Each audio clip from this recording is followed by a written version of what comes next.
नमस्कार. अकस्मात मराठी हॉरर चॅनलवर आपले स्वागत आहे. आजच्या व्हिडिओमध्ये मी तुम्हाला 2 सत्य अनुभव सांगणार आहे.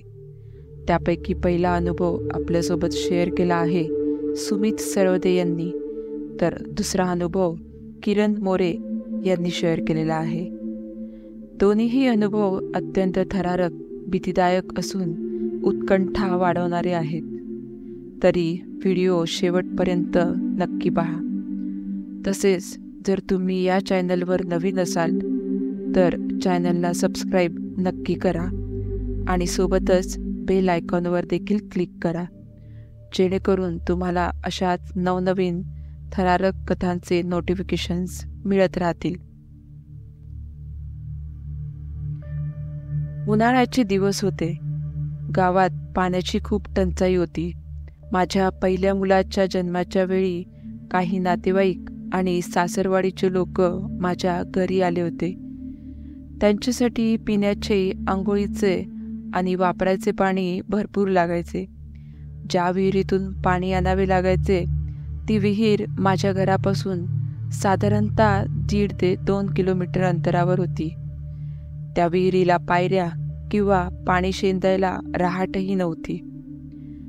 एके दिवशी साधारण संध्याकाळी 6-7च्या दरम्यान पिण्याचे पाणी संपल्याचे सौंनी सांगितले आणि मी पाणी आणण्यासाठी काही घागरी आणि सायकल घेऊन विहिरीवरकडे निघालो.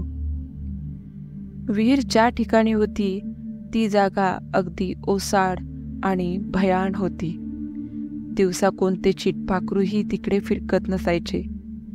संध्याकाळ झाली की गावातील लोक विहिरीकडे जायला घाबरत असे.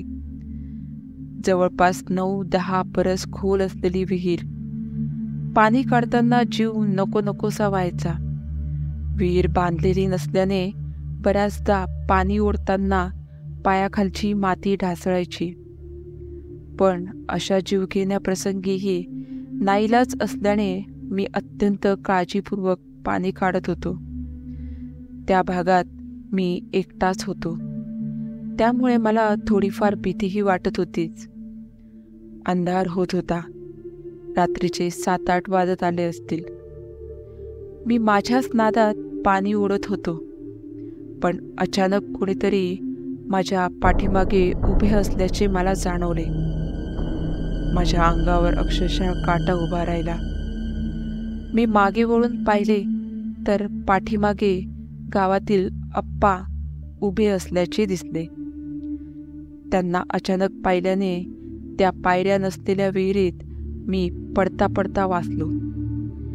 तशा विहिरीतून पाणी काढताना पोहता येत नसल्यानं मी सोल अर्थात दोरी एखाद्या झाडाला बांधायचो. त्या झाडाला बांधलेल्या दोरीमुळे मी विहिरीत पडता पडता वाचलो होतो. काय आप्पा, घाबरलो ना राव? मारायचा विचार होता की काय? मी असे म्हणालो, पण आप्पा काहीच बोलले नाही. माझी ती शेवटची घागर होती. पाणी भरून झाल्यावर मी घागरी सायकलवर ठेवल्या आणि चला आप्पा म्हणत निघालो. मी पुढे आणि आप्पा मागे असे आम्ही चालत होतो. आप्पाला दारूचं व्यसन होतं. ते रात्रभर कुठेही दारूसाठी फिरत असायचे.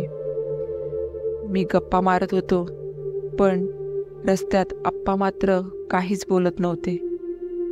दोघांमध्ये एक विशिष्ट अंतर होते. मी विजहिरा, कोळपटी या मार्गे गावाच्या जवळ आलो.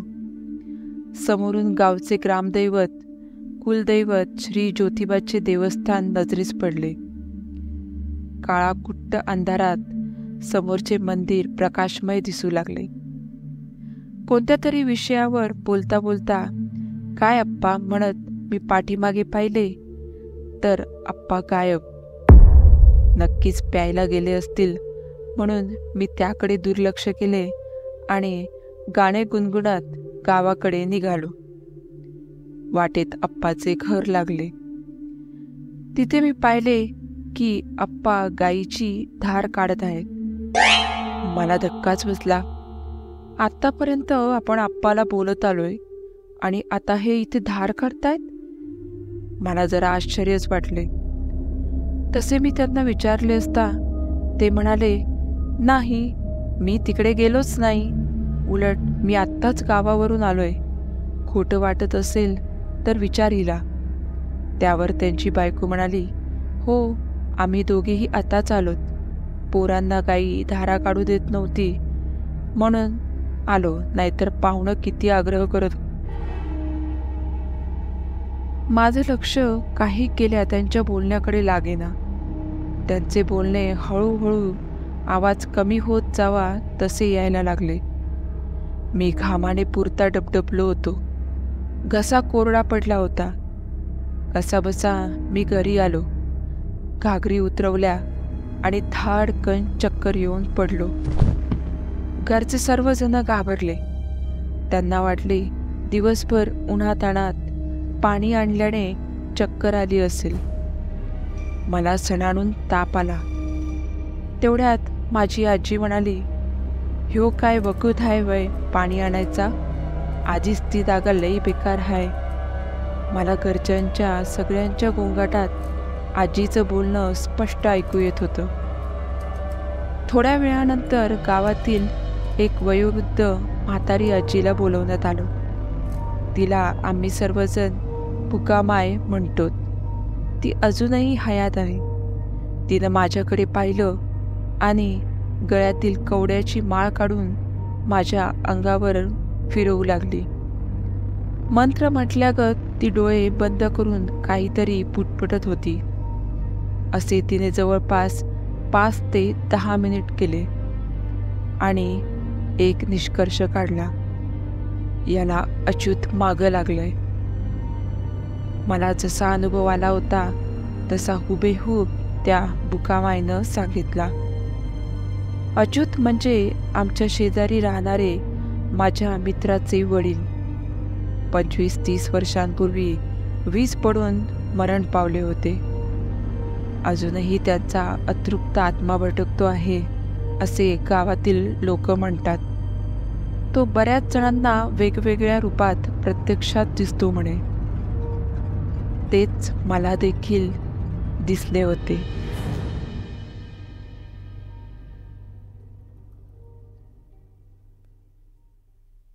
संध्याकाळी 7च्या सुमारास मृणाल, शेखर आणि अजून एक मुलगी एकाच ॲक्टिवावर बसून गोव्यामध्ये 3 किंग्स चॅपल चर्च बघायला निघाले होते. पुढे काय वाढून ठेवलेले हे त्या तिघांच्या ध्यानीमनी नव्हतं. जेव्हा चर्चच्या जवळपास हे तिघे पोहोचले आणि गुगल मॅपमधून जेव्हा त्यांनी रस्ता बघितला तर ते त्यांना जवळच असल्यासारखे वाटले. म्हणून त्यांनी रस्त्यावरून जाणाऱ्या एका माणसाला विचारले. त्या माणसाने जरा शंकेने या तिघांकडे पाहिले आणि दूरवर बोट करून रस्ता दाखवला.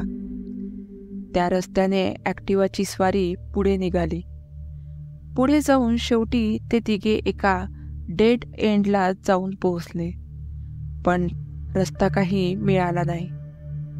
ते जेव्हा तिकडून बाहेर आले तेव्हा त्यांना एका बाईकवर एक माणूस, त्याची बायको आणि मध्ये बसलेला त्यांचा एक मुलगा असे 3 जण दिसले. त्यांनी हटकल्यावर शेखरने कुठे चाललोय याबद्दल सांगितले. त्या माणसाने मला तो रस्ता माहीत आहे असं सांगून त्यांच्या मागून यायला सांगितले. तो माणूस पुढे आणि ओव्हरलोड ॲक्टिवा मागे. एका ठिकाणी एक तीव्र वळण होते. अशावेळी ॲक्टिवा अचानक वळवणे कठीण होते म्हणून मृणाल आणि ती मुलगी मागेच उतरली आणि शेखरने गाडी वळणात घातली. वळण संपल्यावर पुन्हा या दोघी गाडीवर स्वार झाल्या.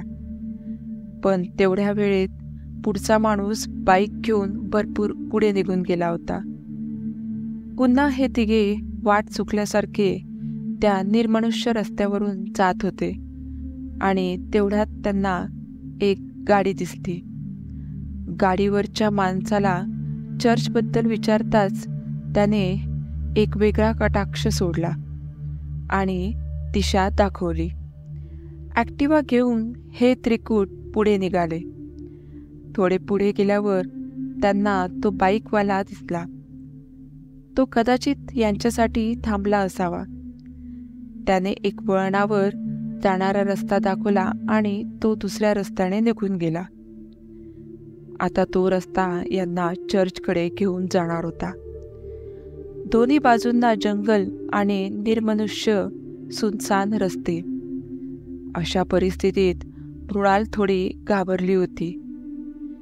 तो रस्ता पुढे चढण लागून वर चर्चकडे जाणार होता. त्या चढणीला लागताच एक वेगळाच गारवा हवेमध्ये निर्माण झाला आणि सगळ्यांना थंड वाटायला लागले. फक्त ॲक्टिवाच्या प्रकाशात पुढचा रस्ता काढत शेखर निघालेला आणि त्याला मध्येच असं काही दिसले जे त्याला दिसायला नको होते. शेखर लागलीच माघारी फिरला. मृणालने विचारताच त्याने असंच काहीतरी उत्तर देऊन वेळ मारून नेली. त्याने गाडी वळवली आणि ते निघाले. मागे बसलेल्या मुलीने सहज म्हणून मागे पाहिले आणि ती बसल्या जागी थंडगार पडली. तिला चांदण्यात रस्त्याच्या मधोमध एक घट्ट काळी आकृती दिसून आली जी यांच्या दिशेने येत होती. त्या आकृतीचे लाल डोके जणू काही पेटलेले अंगारे होते. ती पण काही न बोलता गप्प बसली, कारण तिला कुणी घाबरून जाऊ नये असं वाटत होते. मृणाल आतल्या आत स्वामींचा जप करत होती, कारण तिला वातावरणात काहीतरी विचित्र जाणवत होतं आणि त्यामुळे ती पण गप्पच होती. अखेरीस ॲक्टिवा टेकडी उतरून वळणावर आली आणि तिघांनी सुटकेचा निश्वास टाकला. कसेबसे ते मुख्य रस्त्याला पोहोचले. मृणालला मध्ये एका दामोदर मंदिरात जायचे होते, कारण झालेला सगळा प्रकार तिला अधिकच त्रास देऊन गेला. पण ते मंदिर त्यांना रस्त्यात सापडले नाही. अखेरीस ते तिघे घरीच गेले. घरी गेल्यावर शेखरने सगळा प्रकार सांगितला. फक्त त्याने काय पाहिले ते सांगितले नाही. त्याने मृणालला सांगितले की आपण जेव्हा गोवा सोडू तेव्हाच मी तुला काय बघितले ते सांगेन. ती मुलगी पण खूप घाबरून गेलेली. तिघे पण रात्री झोपलेच नाहीत. सहज लॅपटॉपवर मृणालने चर्चचे नाव शोधले आणि तिची पाचावर धारण बसली. 3 किंग्स चॅपल हे गोव्यातील हॉन्टेड चर्चमधील एक असल्याचे तिला समजले.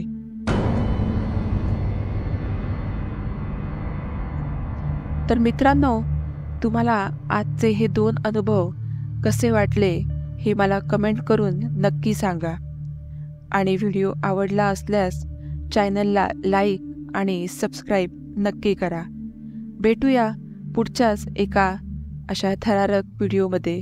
तोपर्यंत धन्यवाद.